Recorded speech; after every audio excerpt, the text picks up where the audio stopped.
I use just for these kind of things, especially when the technology works. There's Evernote right there. These are some of my favorite apps: Voxer, Google+, Flipboard, Instagram, WordPress, Twitter, Dropbox, LinkedIn. So I'm going to press Evernote, and this is what you should see if you first get started. Choose the right level for you. I would recommend Basic. Plus is like $25. You get more upload allowance, and Premium is, I think it's unlimited, and you get the ability to read anything that you put into Evernote, whether it's a PDF, even text and a picture. Really nice for heavier users of Evernote, but Basic's a great place to start. So I'm going to pick Basic.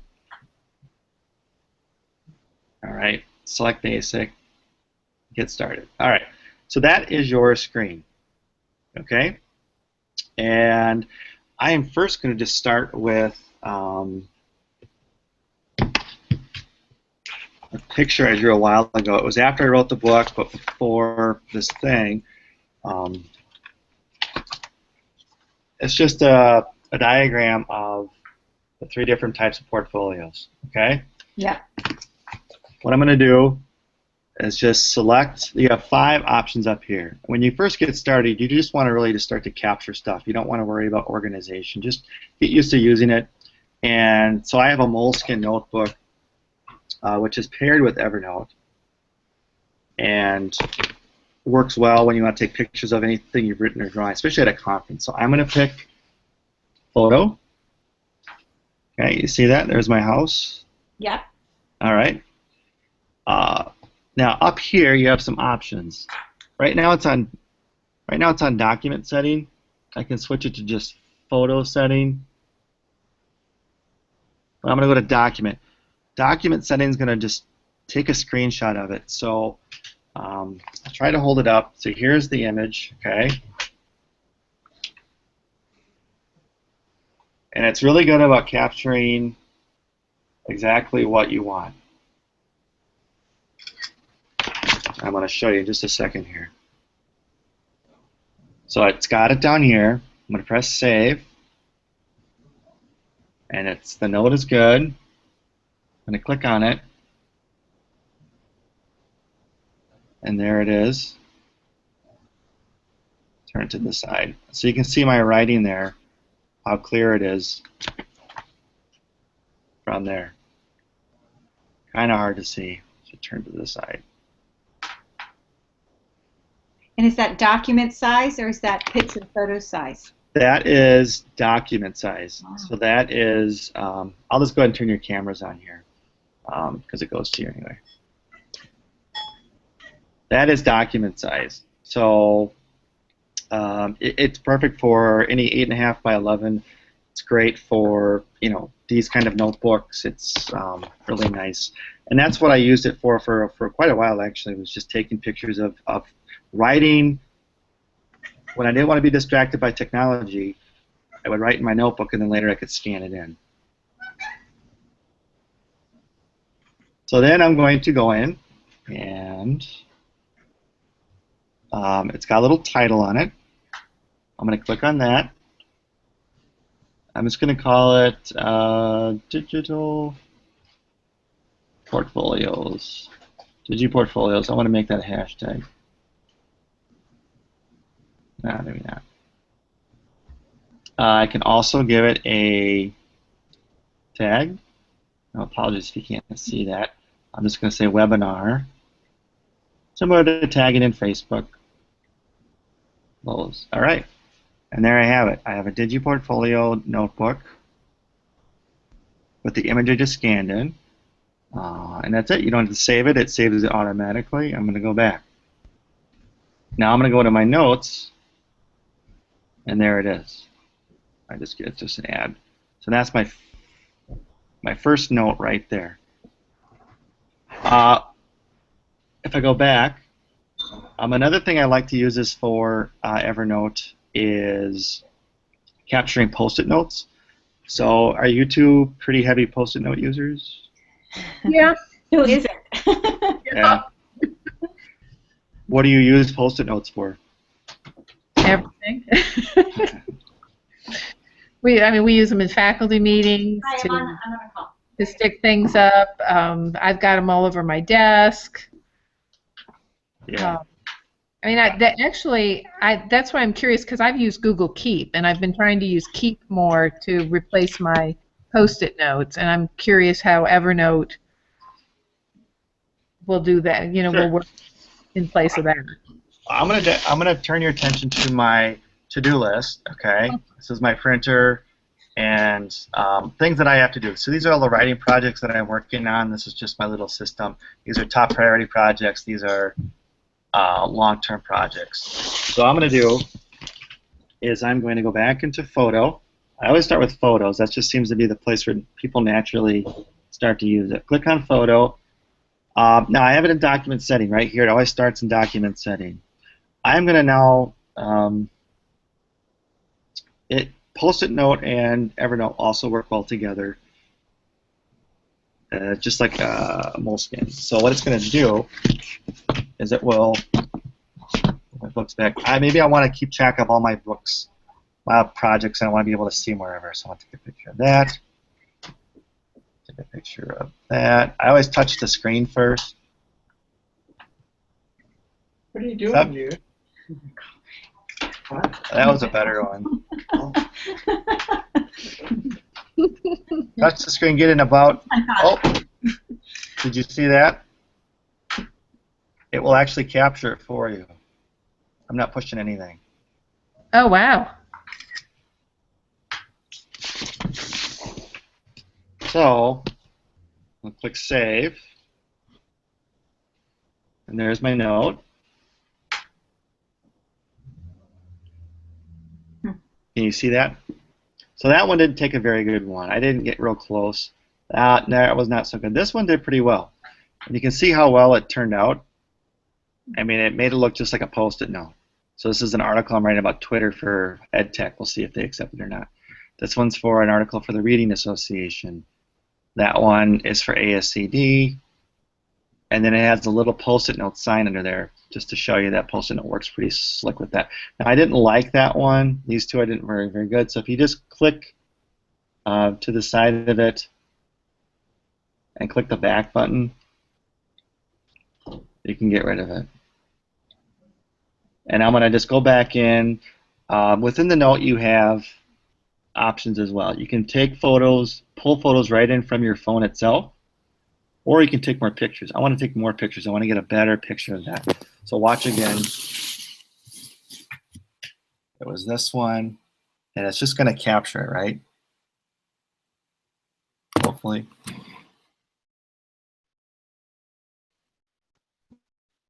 I guess that one it did okay. This one I should do better. And it's going to capture it.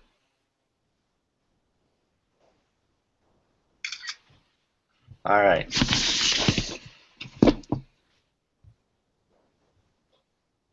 There, I have better ones now. Really nice Post-it notes there. So Just using camera. yes, just using camera option right in there. That's how I first started using it. So for example, my kids and I would be in Kmart, Walmart, department store, and they would say, I want that for Christmas. I say, oh, okay, I'll take a picture of it. So I have a notebook for each of my kids. And I'll show you how to make a notebook next. But then I say, I'll email it to Santa. So it's just a nice way to save a lot of those things. So let's say now I've got two notes from this productivity webinar. I'm going to go into notebooks. So if you remember, just like a manila folder right here, I've got several notes in it, right? That's what I'm going to create now. I'm going to create a notebook out of some of my notes. So I'm going to say, I went into notebooks, new note. I don't know if you can see it or not. And I'm going to just say Evernote.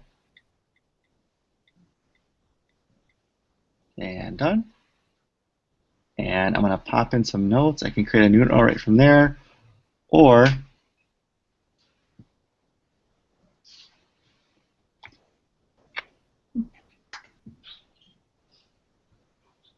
go to notes. Click on that one. And if I want to switch that, I just click on this right here, right below the title, switch it to Evernote, and same thing here. Now I have 2 notes in a notebook. And there they are. So Matt, may I just show you? I don't know. Can you see Yep. if I do that? See, Yep. my screen looks different than yours. Is that just a different style on my tablet? You have an Android tablet. Yes. Yep. And Android works pretty similar to that. So I have an Android phone because these things come up. Right, that's what my phone is. Yep, and that's great. So here's my Android phone. This is my work phone. I have Evernote right here, and not a lot of difference. If But you it's just see just on this. the side instead of the top, is what it Yep, looks it's just like. on the side. Fine. I just instead of the didn't know top. if I was in the wrong screen. Well, I'm glad you brought that up because there's one functionality that's really nice. So if you click the plus button,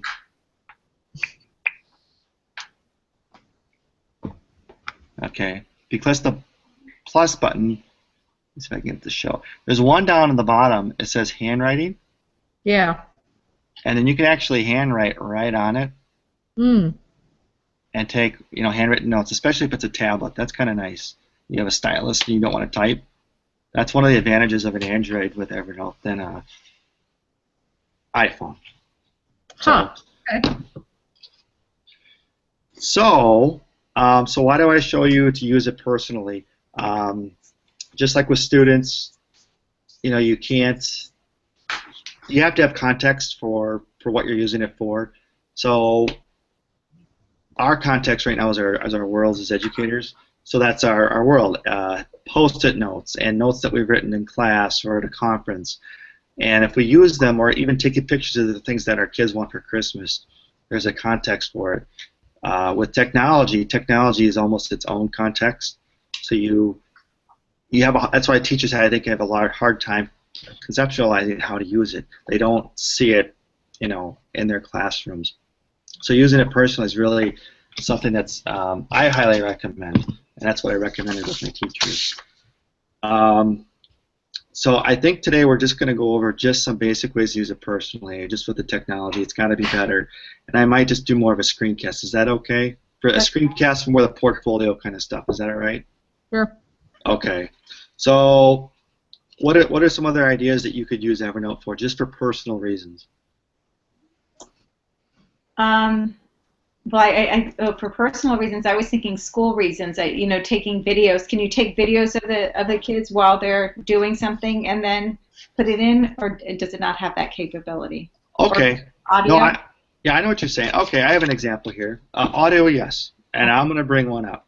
Okay, so I'm an elementary principal, as I said, and one of our 1,000 duties that come up is subbing. If a sub doesn't show up, right, we're it. So I spent the afternoon teaching in one of my 5th grade classrooms. So here's my iPad. Whoop. Here's my iPad. And so what I did is during reading time is I just took pictures of the kids working.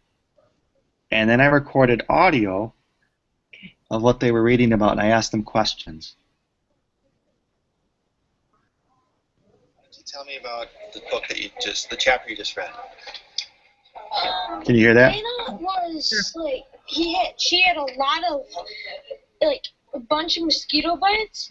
She kept every time she itched one, it gone away, and then she itched the next one next to it, and then Miss Jules asked how many were. Yeah, it turned into a math problem, and then she got the question right. Now she stopped itching. So do you like this book? Yes, very much. Why do you like it? So do you recognize which book that was? That was, I think it was Sideways Stories from Wayside School by Louis Satchar. Oh, okay. Classic, right? Right. So anyway, all I did with that was, and this is on an iPad, it's a little bit more hidden. I'm going to try to make it easy to see. I apologize again. No, we can see. Okay, so on an iPad, you have a clip right there, and then you have a choice. Let's see here. And then you can hit that audio button, and then you can start recording. So that's a great way to just document kids working, and have that as an artifact for your learning. So I took several pictures of kids in there, and then what I did with after all the audio is after I met with each reading group, and I took some audio just to the reflections, then I emailed that whole note to the teacher, and what a great reflection on what she was going. She didn't have to read the notes; she'd actually see and hear what the kids were doing. And what's the best part about Evernote is that it keeps multiple types of media within one note or within one file.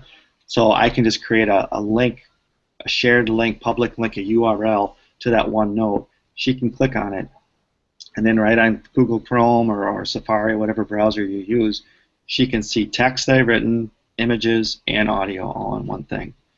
And that's a really powerful piece with Evernote.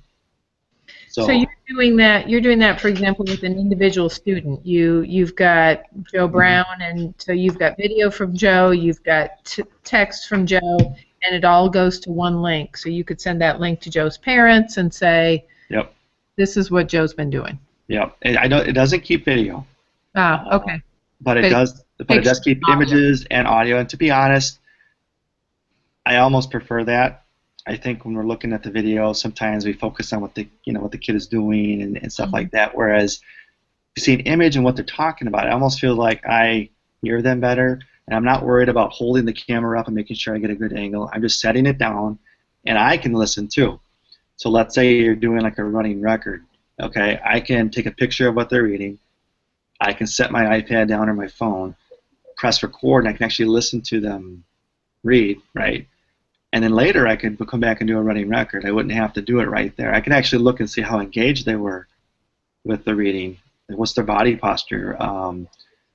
What were their facial expressions when they're reading? A lot can be, I think, conveyed in those sorts of things too, not just correct words per minute or fluent, or mistakes made.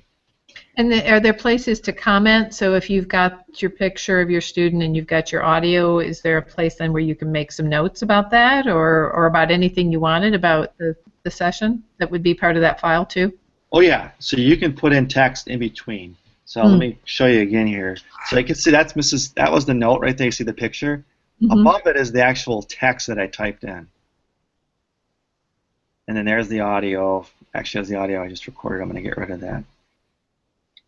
Matt, can you then save that as a Google Doc? You can pull any kind of media from Evernote to like your desktop. So if it's an audio, it's like an MP4, I think, or an MP3. I can't remember. Images are just JPEGs, and then text is text. So you can pull all that, whatever you want, into that. I've never tried moving an Evernote note to Google. Right. That would be interesting to see what would happen, but I don't know. Okay. I use more Google for collaboration, and document creation. Evernote I use more for documentation itself and curation and organization of actual artifacts. So I use them for kind of two separate purposes. I like them both, and I couldn't imagine me without either. But Google seems to get a lot of the attention, and I think Evernote's got a lot of pretty interesting features about it. The biggest thing, though, is adding multiple types of media within one note, which I think makes it a great tool for portfolios. So, other questions? I think mine is still related. So if we're using Blogger, okay, for our portfolios, I'm one because I see your point in terms of that quick, immediate ability to kind of curate, information. And so now I'm wondering, if people were to move this way, then pushing this into the blogs, I'm curious about that. Well, how do you use Blogger?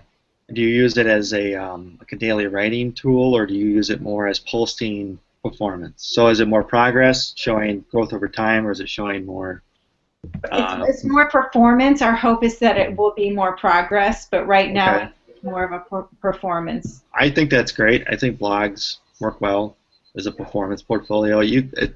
Blogs are similar. You can put video, images, text, and audio all on it, all in one post, and that's why I think Blogger, Kid Blog, EduBlogs, WordPress has I think something called Campus Press. A lot of universities use it, and then there's a variety, like a dozen or more blogs. But anyway, yes, you can pull, and I would just do a copy paste. Okay. I would copy everything you want from an Evernote file and put it right in a Blogger. I see Evernote's biggest potential for progress and process portfolios. So what I just showed you showed progress, which is growth over time, and then the process, which is the actual thinking and the methods that that student used to make progress, and that was with the audio.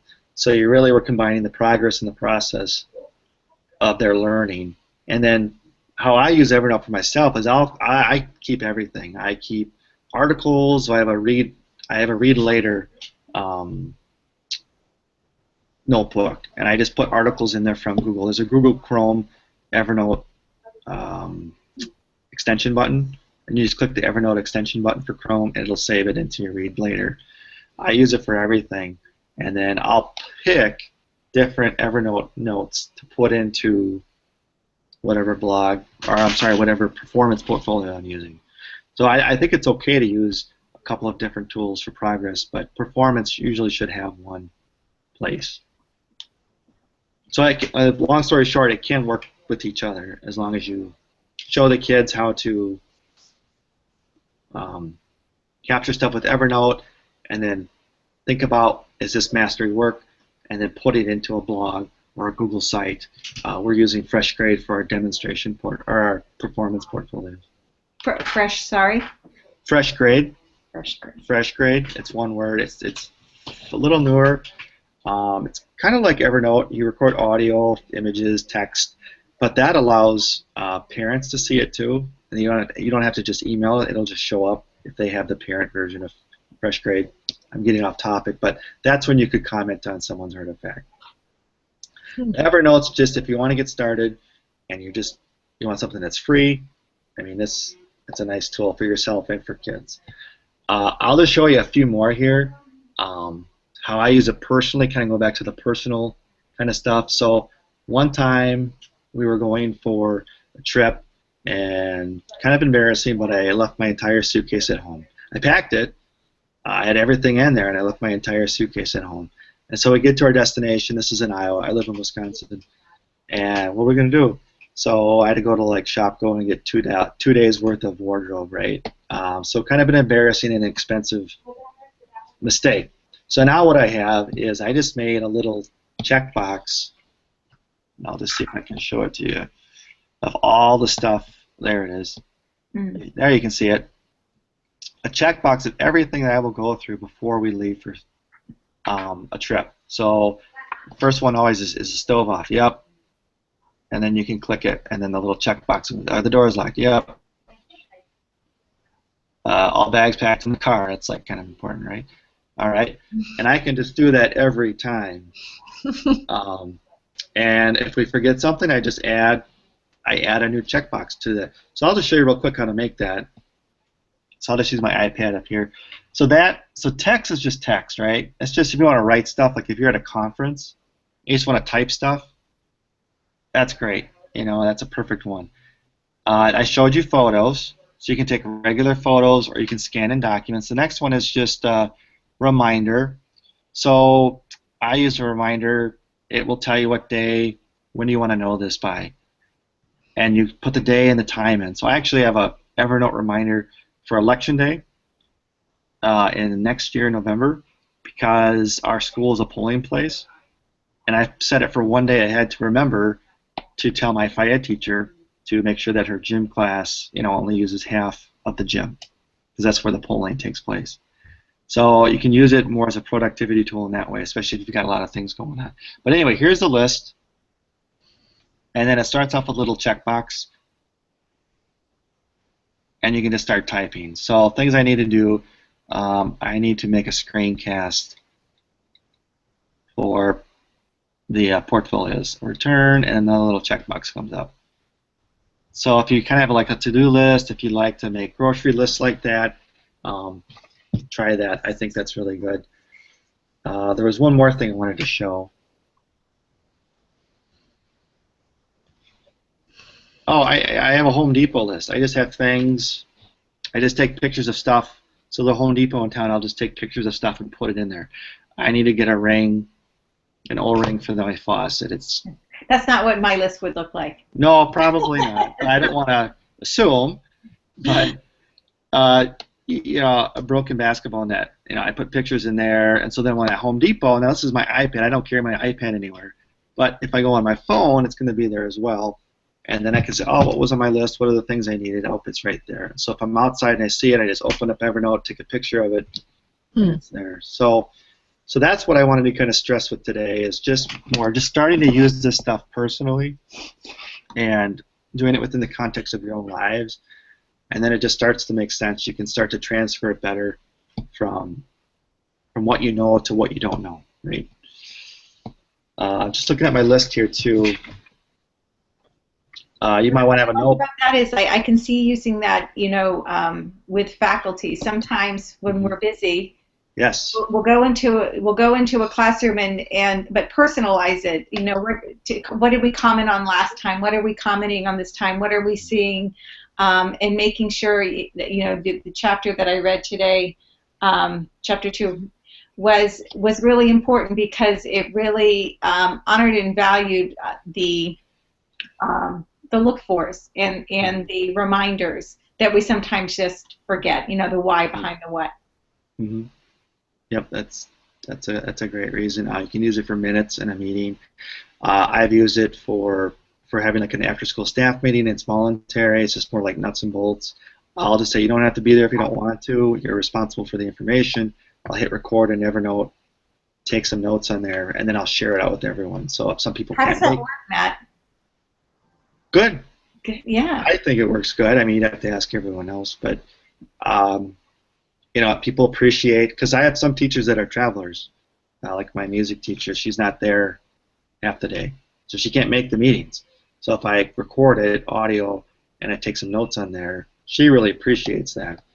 And it also gives people who have young families, just can't make it, or just have, you know, no interest in being there, you know, but they can still get the information, right? So does it have a limit, or it's limitless in its data storage? So if you were doing teachers or if you were doing a class, how many different notebooks can you have? So that's okay. So basic is free, 60 megabytes a month. So it's not like Dropbox where you get so much forever unless you invite people in. You get 60 megabytes a month and it starts over, kind of like your cell phone, right? You keep what you've already got. You keep what you got, right? Gotcha. And I am a premium user. I pay the $50, I think, a year because I use it pretty heavily. An image, you know, a megabyte, right? Audio depends how long it goes. So most teachers in my building who use Evernote don't use premium. I have one teacher who uses premium. She's my speech and language teacher, and she does a lot of recording of audio. Because of her position, she wants her kids to be more reflective, so she actually records her audio of her kids speaking and write the goals in there, then email it to their parents. So she uses quite a bit of data, and so she bought the premium subscription. Another I use this for Flex Benefit account. You know, IRS is always asking, I need your receipt for this. So I always scan in my Flex Benefit receipt. Let me show you one thing here, which is nice. So you mentioned kids, right? So let's say you want to get started and you want to use Evernote for your digital portfolios, maybe more for just progress and just when you do reading conferences or you know, status of the class. So you've got notebooks here, and so I have one for all of my staff. There's all my staff right there. In one notebook? Nope. I have a notebook for each staff notebook. member. Okay. And each notebook has several artifacts within it. So Gotcha. images of where I've seen something pretty cool going on. And see, and that's what I did with Google Docs and Drive. Mm-hmm. But And that's great. And that's, so I'm just curious. yeah. What I like about this is you can see how mobile it is. And I can just press one button and I can get that content. I don't have to fiddle around and log in, and find the folder where Google Drive was. I can organize it later. I can take it now. And that's what's nice about Evernote. And then I can just share it out as soon as I leave. And Google, you've got to go into share settings. You've got to figure out, do you want it public? Do you want it private? Do you want it comment only? For kind of on-the-go kinds of stuff, especially in the classroom where it's so kinetic and it's minute by minute. That's why Evernote's so nice, is that you just take a picture of it and you go. And then you can organize it later. One thing I wanted to show you, though, is just the notebooks. So if you want to create a notebook, so let's say Apple and Book Club, I don't know if you can see it or not, no. Apple and Book Club are two notes. So again, you want to create a new notebook, just click New Notebook, okay? If I want to put two of them together, see if we can do this right, there we go. If I click Edit, I am going to select Apple, press that little I button, okay? You can see that. And then I'm going to add it to a stack, all right? A stack. And I'm going to add Apple to conferences, because that was actually a conference I went to. There you go. And a stack. You're merging that file into a stack. Yes. So a stack is, I'm going to go back to my concrete metaphor, concrete comparison.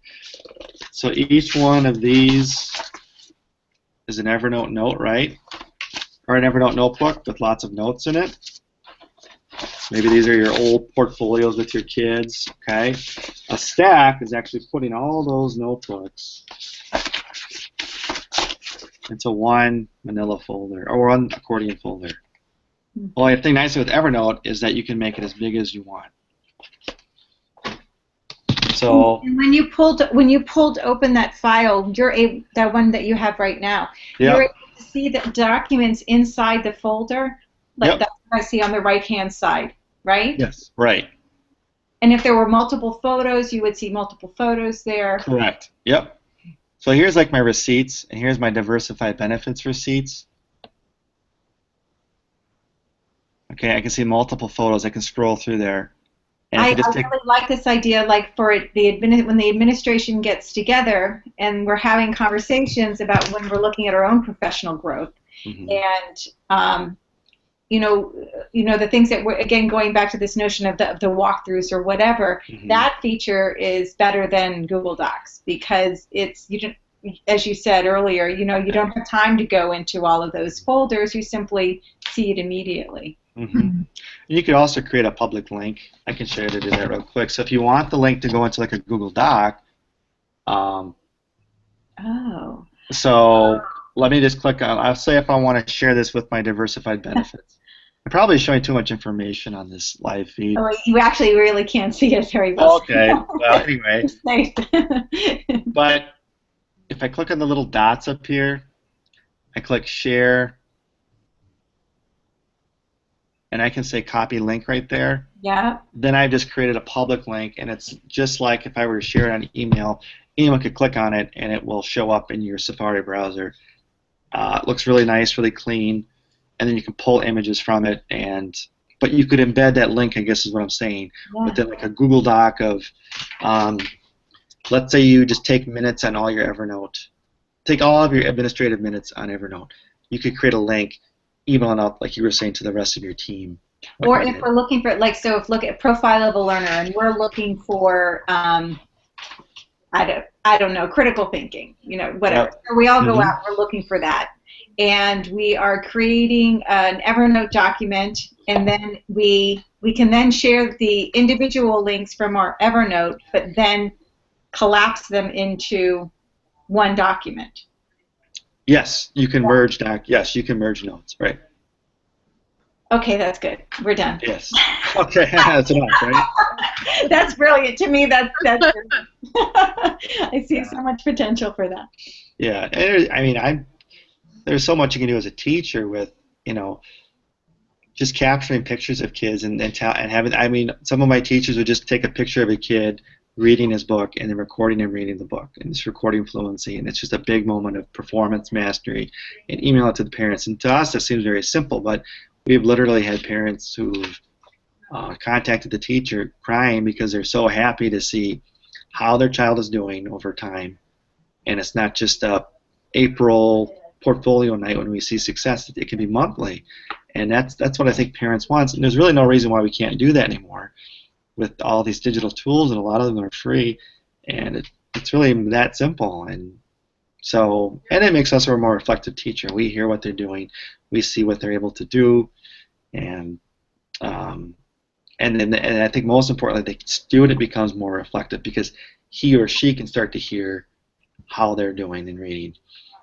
They can see images of themselves, and that self-reflection is, if you look at the research, is the biggest thing that will improve a student's learning achievement more than anything, and help them become self-directed learners. Celebration, because now it's public. You know, like Yeah. you know, you were speaking to in your book. I mean, you know, that authentic audience, and as soon as we pull it up and validate it, we're celebrating it. That's right. I mean, just taking the moment to note. I was in one class. You remind me, Emily. I was in one classroom. I just saw the teacher taking pictures with Evernote of the students' work, and I just went and I asked I asked the kid. I said, "How does it make you feel that the teacher is taking the time to take a picture?" And he just smiled and just made him feel good. I mean, so it's just even our actions of actually taking the time, like you said, to document their learning does a lot. It shows them how important we value that stuff. So Matt, I have a question. If you're doing this for a child and you said so you have to email the parents the link, right. is there a way that you can email them the link to the notebook so that they can check it Yes. ongoing, so that you could just be adding things to the notebook all the time and Right. you know, remind parents, hey, don't forget to check your child's notebook? Yes, you can do the note or the notebook. Yep. And Good. if you have Evernote Premium, it gives anyone rights. It gives anyone who has rights to that notebook to add notes into that Evernote notebook as well. Oh. So then, let's say a student They can comment on what you've sent or something. Yep, they can actually edit the notes. They could also, let's say the kid's really a great singer in church, you know, take a picture of them and record them singing and put it in there as another way that they're smart. You're tapping into multiple intelligences, but then you've got a real great partnership between home and school and the kid. With older kids, it's free, and I would encourage kids in junior high and high school to get their own Evernote accounts and teach the kids how to use it instead of the teacher doing all the work. It's really their learning. Teach the kids how to document and curate, and that's a lifelong skill that's just going to become more important over time, as you know. So, yeah, there's a lot of neat things, but I was talking to one high school teacher, and they were saying that they were looking at getting Chromebooks in the high school, and this teacher had a classroom set of iPads, iPad 2s, so they're kind of old. And the kids didn't want to lose the iPads because they really liked how Evernote worked for them, and it was just slick. And that's what kids have nowadays. They have mobile devices. I don't see a ton of kids walking around with laptops. I just don't. They're on social media. They're on Instagram. You know that. And so anything that they can put in their pocket and document the learning as they go is right up their alley. And you know, and so you know, building those dispositions. So you have a test on Friday, and you know, 2 weeks on Friday. Students can document how they're preparing for it. I mean, if they're holding their handheld device, they can put a little note in. Okay, I'm studying for 30 minutes on Monday. Yeah. You know, and so it can record that progress. When the time the test comes, they can then reflect back on what they did to support however they performed. Absolutely. You can set notifications too for an alarm. Got to study in this day. With Evernote Premium too, I sound like I'm selling Evernote, but you can also, if you download the app Sketch, I'll just bring it up real quick on my phone. If you download the app Sketch, let me find it here. Here it is. There's Sketch. Sketch is kind of like a photo app, but it's an annotated photo app. So I'll just pull up a picture here. And so you can actually take a picture of like a document. So let's say a handout, and then you can actually annotate it with different colors. You can put text on there, and so can be a close reading tool. I mean, this is just my daughter going through an obstacle course at a 4th of July event. But Sketch then will allow you to save right into an Evernote notebook. So go to Save, to Evernote, and then I can pick whatever notebook I want. So you could teach kids how to use close reading with their mobile devices, or I guess for an iPad, right on there.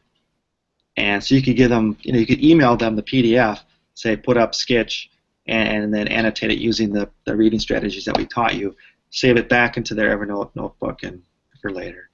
So yeah, and they can sit next to their partner the next day and compare how they read it. Yep. You To can another. share it. And Yeah. so Make lots it of new visible. stuff. Yeah.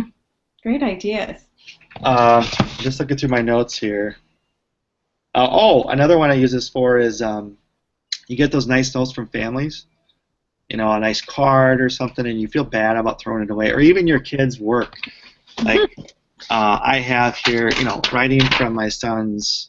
He did a sticker story. I could scan that right in.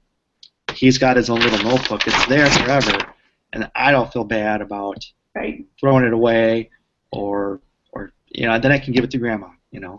But notes from families I can put in there. Grocery list. Summer projects, anything that you want to use for that. I keep a notebook just for my hobbies and interests, so I'm a gardener. So I'll just pull this stuff out here. Hold on. Get the cord out. So you can see some of my gardens out there. Oh, nice. All right. So I can keep track. I used to leave my garden notebooks out in the rain. So now I just use my phone, and I can document images and text and audio of different projects I got going around in the yard. And I can share them too. I can share them online with Facebook, and family can see what's going on. I have a question going back to the premium for Sure. With the notebook rights, so that you can give access to a parent to go into the notebook. Do they need to have premium as well, or just the free one is fine? Free one's fine for them. Yep. I'm pretty sure. I think as long as the owner of the notebook is premium, or I think even plus. Plus is like the halfway. That's new. I don't know a lot about it, but I think if it's premium, they have full rights to add to it. Wonderful. Other questions? No, I'm looking forward to trying it out. Yeah. I used Evernote for observations about, I don't know, three years ago when I had an iPad, but I found that was the only thing that I was using my iPad for. Okay. And then I became a Google Drive Dropbox user, and then now I'm a Google Drive user. And I'm realizing, I appreciated what you said earlier, the purpose for each of those platforms, for lack of a better word. And I'm realizing that I kind of go with one way, and I stick with it, and I really need to diversify here. Yeah, I mean, you'll find. Yeah, you're right. I think that's a good way to put it. I use Dropbox too. I used it actually for the book I wrote. I uploaded all of because all the publishers want Word documents, right? Well, Microsoft and Dropbox work very well together, and so you can actually edit documents within Dropbox using Microsoft Word Online. So be careful, because I lost basically all my Dropbox folders. I went from one computer to another, so I don't know why. That's good to know. I do all my typing on my MacBook, and it saves in iCloud too. So Dropbox is, in a way, I guess, a backup. But yeah, that's a good point. You always want to have a backup. I've never had problems with Evernote. A couple of my teachers lost some notes, but I think they may have just accidentally deleted them. But there's always a trash notebook. So that's the last thing I can show you. I guess that's important. There's just a trash notebook. Or maybe it's not even a notebook. Anyway, there is a trash place, so it doesn't like go away forever. However, if you delete content from within a note, it does go away forever. Okay. So just something to be aware of. Right. So there you go. I'll make a screencast for more. I think I have an older one, which I have one from the book from last year. It's not that old, and maybe I'll just push that out. That's just how it goes. So. Wonderful. All right. Thank you, Matt. Thank you. Nice to meet you, Susie. Nice to meet you. Emily, take care. All right. Thanks. Take care. It was great, Matt. Learned a lot. Thanks, Emily. Thanks, Susie. Thanks, Matt. Bye.